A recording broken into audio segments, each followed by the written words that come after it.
That song always brings tears to my eyes. So let's talk about power versus force. Reverend Dawn, oh, by the way, I'm Kathianne Lewis, and my pronouns are she and her. And Dawn said, maybe we need to rethink that we are force for good in the world, because according to what we're going to be studying today, force is something that we have to make happen, where power is something that happens through us. We get to be connected to the power of the universe, that power that she was singing about. Ernest Holmes said, there's a power in the universe for good and we can use it. Now let me put a little power and force, and this is a true story. Let's put a little power and force together. George Lucas was going to have a picture taken of his young son, and they were going to do it in front of a bookcase. According to people who talked to him or was around, he spent a lot of time arranging the books in the bookcase. Do you know what was in the center of the bookcase? The Science of Mind textbook. He went to a Science of Mind church in the LA area one time, and I forgot his name. Well, I know who he was. Oh, tall, blue. Anyway, I can see his face. I know his story. I know how he talks, but I can't remember his name. Anyway, he asked him, he said, you had the Science of Mind textbook in your bookcase. Did you ever read it? And George Lucas said, where do you think the force came from?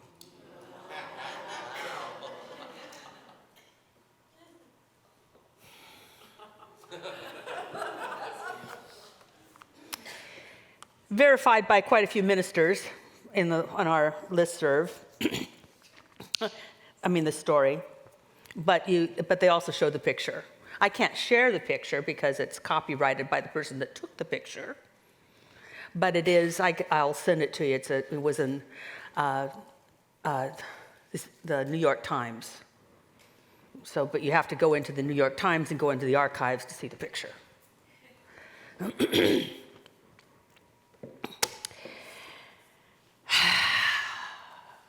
I love how things come together. How many of you have heard of Simon Sinek? He did a TED Talk. He talks a lot about why. And I realized that I'm always tapping into my why I am a minister, why I do a talk, why I do things. And so I thought I would just share some whys with you. Because you have whys too. And when when you are conscious of your why instead of an unconscious why, you're more powerful. So why am I focusing this month on power versus force?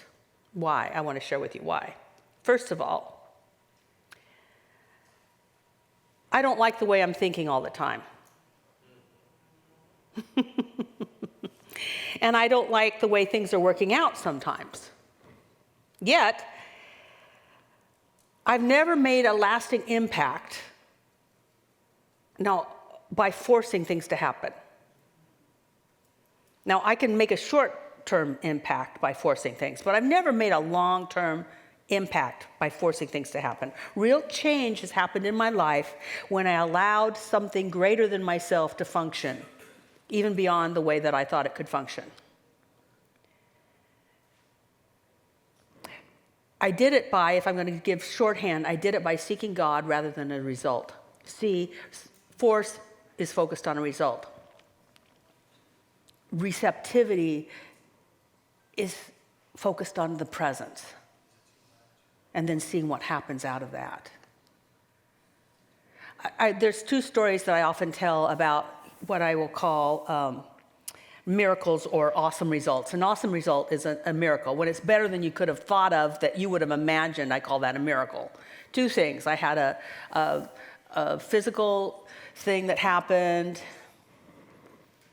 and I was praying, but all I was praying is, please God, just don't let them cut me open. Can we just do tiny little incisions, just because I might, I was still what I thought was young. And And I might want to wear a bikini someday, so can we just make the little tiny slits, not the big ones? And instead, God had a better idea. Oh, by the way, I spent the summer just contemplating that and just contemplating God and turning my life over to God. And as it turns out, there was nothing to take out anyway. So, yay, God had a more awesome result. I called it a miracle. I went from 6 weeks of recovery to, yoo-hoo, I'm free, and I've got the time off. Another awesome result was when we had property on Sandpoint and the bank didn't want to be in business with us anymore. And no, we had not failed on our payments. We'd never missed a payment. We still had money in the bank, but they just decided, nope, we're not going to do business with you. And so we had a year to what are we going to do? And nothing worked. And God had a better idea. Why make it work when I've got this better idea for you? And the result was greater than I could have imagined. Greater than I could have imagined. It seemed like a miracle because it was an awesome result. And now this is when I want to burst into song. Who's in the choir? My God is an awesome God. See, I could be with you guys. I could be in that corner of the choir. That's what I want in my life. How many of you are tired of fixing stuff and playing small? Well, that's why this talk is for you today. I want to inspire and empower all of us to be more receptive. And then God picked that song. I mean, this was my talk last night, and God started us out because, yes, Jake and Savannah think they're doing things.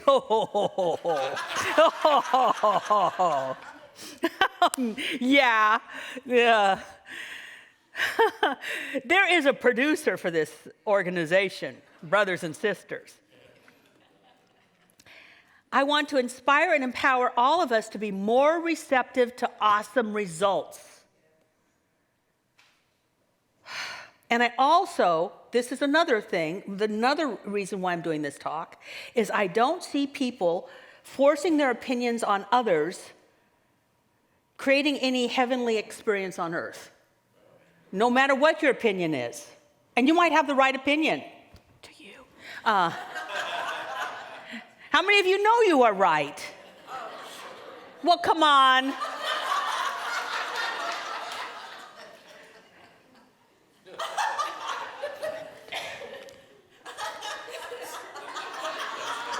Bunch of bunk.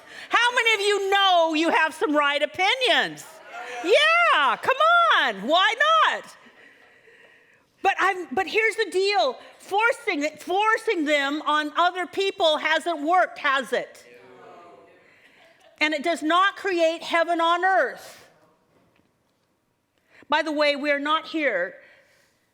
I don't know about you, but I'm just going to let you down easy. Just in case you're here so you can earn a place in heaven in the great by and by after you die. We don't teach that. We say that we are here to reveal heaven on earth now while we're alive. That we can have a heavenly experience which is filled with all the things we just sang about, peace and freedom. Do you know that not Meister Eckhart, but him too. But, oh, geez, Louise, names today.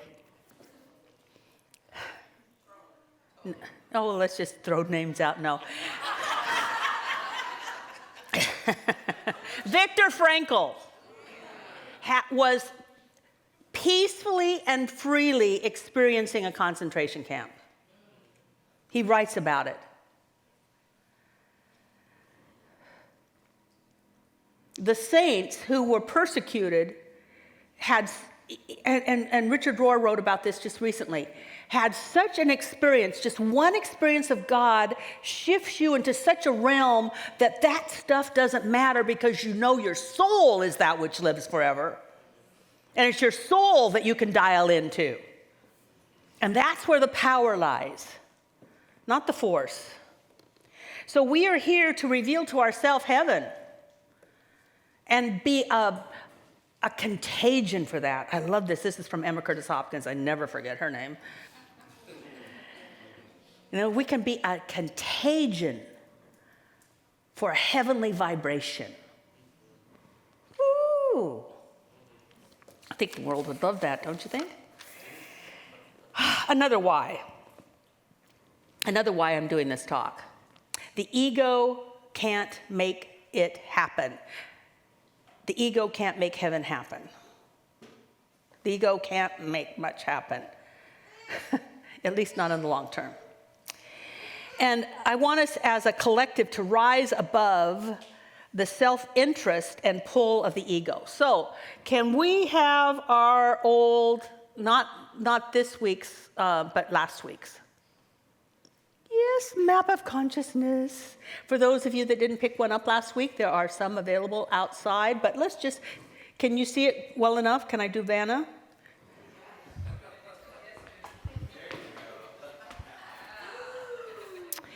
So here's the demarcation from this being ego-based, and the ego pulls us to itself. And the ego's not bad. The ego is not bad. It is part of the evolutionary process of being human, and it's based on survival when we really needed to function and be focused on survival. But if we want to truly evolve and continue to evolve as human beings, having a human experience, spiritual beings having a human experience, we need to go above this line, which means that we're then being pulled by spirit. So we always have two pulls. That which wants safety and familiarity, and that which wants expansiveness and growth.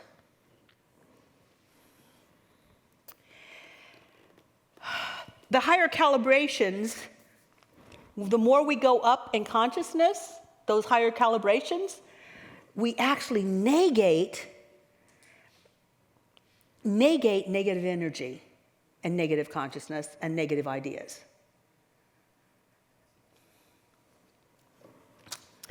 The book that we're studying is Power versus Force. I think there's about 3 in the bookstore, so if your first service, you get them. And you'll get to read how David R. Hawkins came to all these ideas, because I'm not going to get into it. What I want now is to look at how we can use some of the information that he gives to have a better day-to-day experience and continue to rise in consciousness. So, my ambition is to raise my calibration. David R. Hawkins says that just by studying these things, you start to rise, because there's something within your soul that recognizes higher ideas, and it's like given permission to raise up. And we raise up in spirit, and this is also a calibration of truth, it's a calibration of love, and it's a calibration of presence. Because when you're down at shame, it's hard to feel the presence of God. And when you are in fear, you're not feeling the presence of God. When you're in anger, it's like, I am angry for God. No. I feel the Spirit and I'm so angry. No. Oh, and then this is the one that I'm afraid of the most, pride. Because I think a lot of the people with all the right ideas get kind of prideful. And then they want to force other people to believe like they want to believe. And then they have scorn and demanding, indifference, and inflation, meaning inflated ideas. How many of you know people in your family? Certainly not you, but you know. Neighbors. My aha was power. There's a power in the universe for good, and we can use it. That power is love. That power is truth. Have you ever heard a truth that just resonated in you so much it's almost like a tuning fork?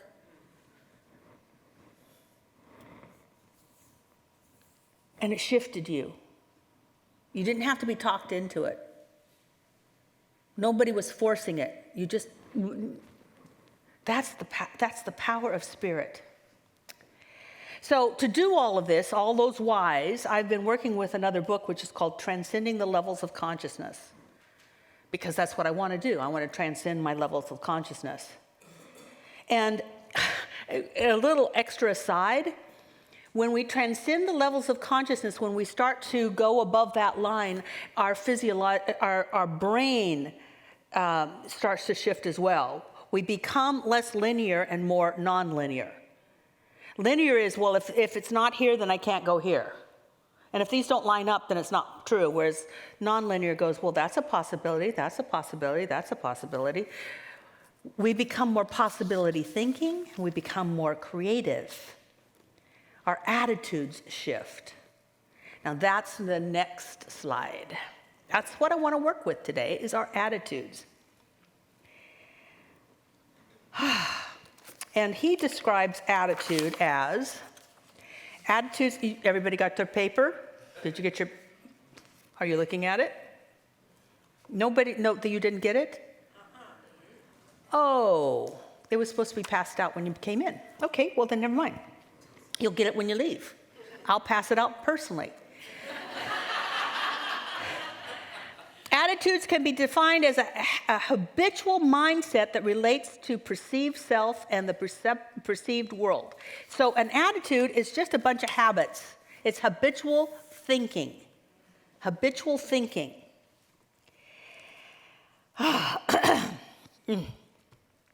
And groups that study these habitual thinking, if the habits are not life-affirming, they're called character defects. But groups that have that support spiritual growth have noticed. Now this is interesting. This comes from David R. Hawkins. Groups that support spiritual growth have noticed that these defects begin to diminish as soon as they are recognized and owned. Diminished. Isn't that a great word? Just diminished. It's not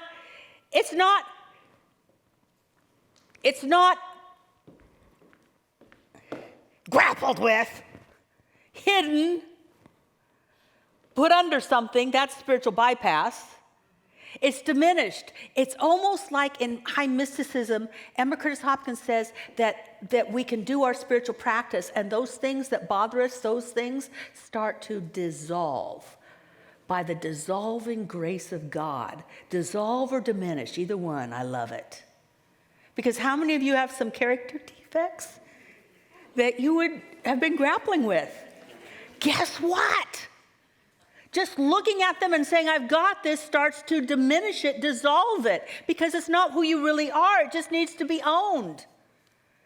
Woo! I'm really excited about it. Anybody else excited about this?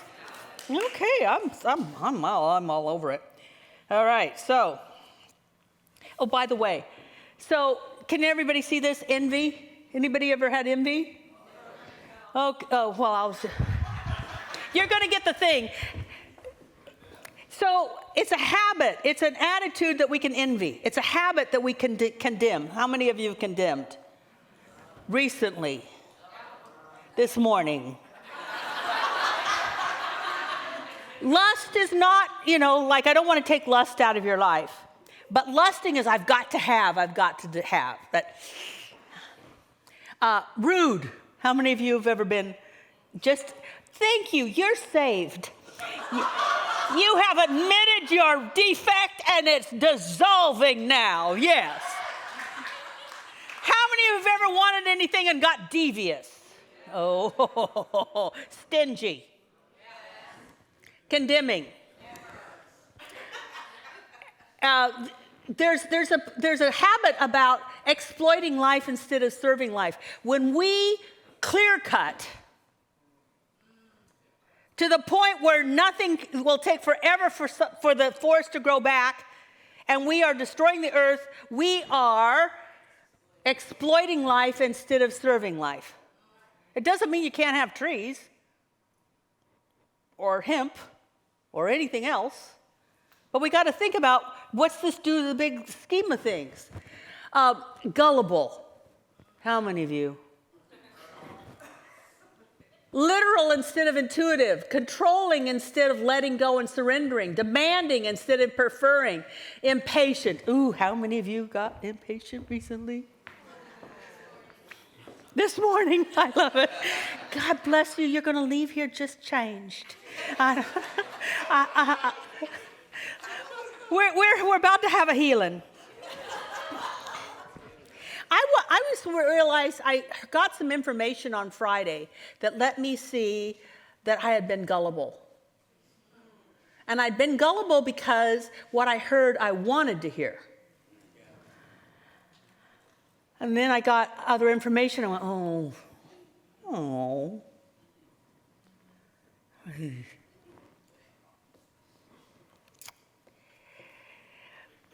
David R. Hawkins says that the benefit of accepting one's defects instead of denying them is an increase in the inner sense of self-honesty, security, and higher self-esteem. You get higher self-esteem when you can acknowledge I have these defects because you acknowledged them. A self-honest person is not prone to having their feelings hurt or having a bone to pick with others. Honest insight has an immediate benefit in the reduction of actual as well as potential emotional pain. Self-honesty. I mean, if it's truth, then you got to tell the truth. If this is a truth scale, back to the other diagram that you're going to get if you need it. If it's all a truth scale, are you willing to be truthful about yourself? I can be gullible. I can be intolerant. I can be all of these things. It starts to,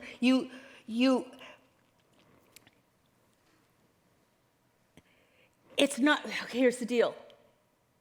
It is what you're human, it's a human habit, not a divine aspect.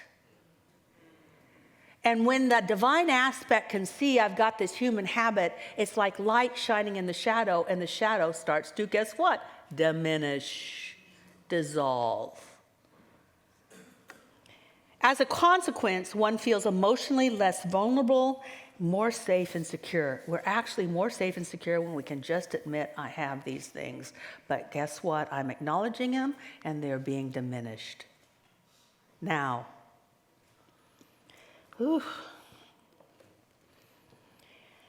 we don't teach spiritual bypass. We teach powerful diminishment.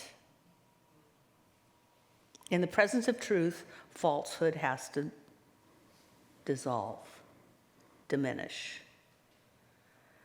Just seeing how we might succumb to some of our attitudes gives permission for us to move on. Now, I said move on, not make wrong. See, some of us may say, like I could have said, ooh, I'm gullible again. I'm gullible again. Instead of like, ooh, I was being gullible. From now on, I'm going to let truth and love function more in my consciousness because that's who I really am, and I'll be less gullible, and gullible starts to diminish. So how do we handle these things when we know? How many of you have one of these wonderful aspects running in your life?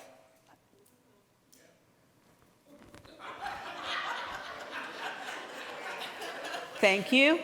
Because I want you to play the game. Let's just play the game while we can. Take one of them, and there's two ways that we can let it go. The first way I got from Mary O'Malley. Remember that wonderful book, Dawn? What's in the way is the way. I love that book. Oh, it's a good one. And I'm sure I read it in that book, went back to look in the book, can't find it, so I'm going to just give her credit anyway, although I might have just dreamt it and given her credit. It's to see something that you have in you that you might call a character defect and play with it. So, let's just say I'm going to have my character defect of gullible. Well, in my mind, I'm going to create gullible out here and say I have gullibility. Not I am gullible. See the difference? I put it out here. I have gullibility. And then I'm going to take gullibility and turn it into a cartoon character. And I can see it already. And it looks very gullible. And looks kind of like looks like that cartoon character with the little Hawaiian girl and the alien. Stitch. It looks like a lot like Stitch, only fatter. And I can see it. And so next time I'm gullible, I'm going to say, oh, well, there you are again. No, not today. Not today. We're not going to play today. Now, go away. Do you see? I've kept it outside of me. I've made it playful. So whatever it is, put it outside. Oh, there you are. You're not a part of me, but you do visit. Why? You're not a part of me? Because what I am is an expression of universal power in form, universal love in form, universal truth in form. And these things come around. But instead of taking them in and saying, I am, no, here you are. It's cute. Oh, cartoon characters are much better. And then you it away. Then, another way to do that is to ask divinity for help. In your prayer work, Father, Mother, God within, I am succumbing to gullibility again. I don't want to. I know it's not a part of me. It's not the truth of me. So please take this from me. Does that make sense?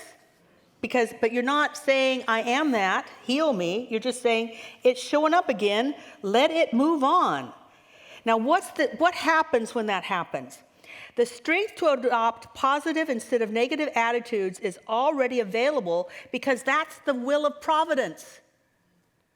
It's here, like I said 2 weeks ago, love is here to lift us up.